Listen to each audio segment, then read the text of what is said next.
Do or die ম্যাচে বড় ঝুঁকি নিয়ে ফেলেছিল বাংলাদেশ। 4 পরিবর্তন, আগে ব্যাটিংয়ের সিদ্ধান্ত। একটা স্বীকৃত বোলার কম থাকার পরেও লিটনের ক্যাপ্টেন্সিতে আফগান বধ সম্ভব হয়েছে।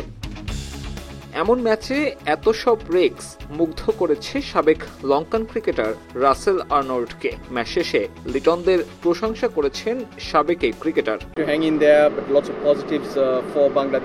বাংলাদেশের জেতাটা দরকার ছিল। তারা কিছু সাহসী পরিবর্তন এনেছে এবং জেতার জন্যই খেলেছে। তাদের প্রথম দুটি ম্যাচের চেয়ে অনেক ভালো খেলেছে, তাই আমি তাদের পারফরমেন্স দেখে সত্যিই খুশি।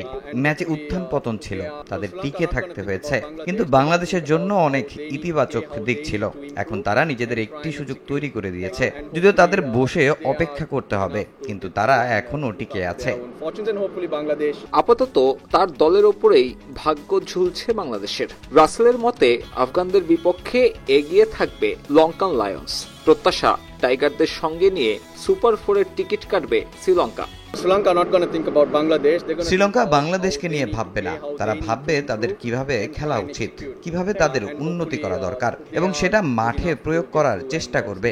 আশা করি তারা পরের পর্বে যাওয়ার জন্য যথেষ্ট ভালো খেলবে এবং নিজেদের ভাগ্য নিজেরাই নিয়ন্ত্রণ করবে। আর আশা করি বাংলাদেশ এর থেকে উপকৃত হবে। তবে জয়ের পরেও আক্ষেপের নাম স্লগ ওভার ব্যাটিং। জাকের হৃদয়রা পাওয়ার ক্রিকেটটাই খেলতে ব্যর্থ। তাতে বড় সংগ্রহের ইঙ্গিত দিয়েও মাঝারি মানের পুঁজি জমা হয় স্কোর কার্ডে। সাবেক অধিনায়ক মিনহাজুল আবেদিন নান্নু দ্রুতই চান এই সমস্যার সমাধান। আমরা শেষের দিকে ব্যাটিংটা খুব একটা ভালো করতে পারি না, অনেকগুলো ডট বল গিয়েছিল, তো আশা করছি এগুলো নিয়ে ওভারকাম করতে হবে, টিম ম্যানেজমেন্ট কাজ করবে এগুলি। হার্ড হিটিং ক্রিকেটের দুর্বলতা দূর করতে বিশেষায়িত কোচ ভাড়া করেও সমাধান পাচ্ছে না বাংলাদেশ। সুপার 4-এ উঠলে এই মাথা ব্যথা ভোগাতে পারে লিটন কুমার দাসদের। সাব্বির মিথুন, সময় সংবাদ, সংযুক্ত আরব আমিরাত।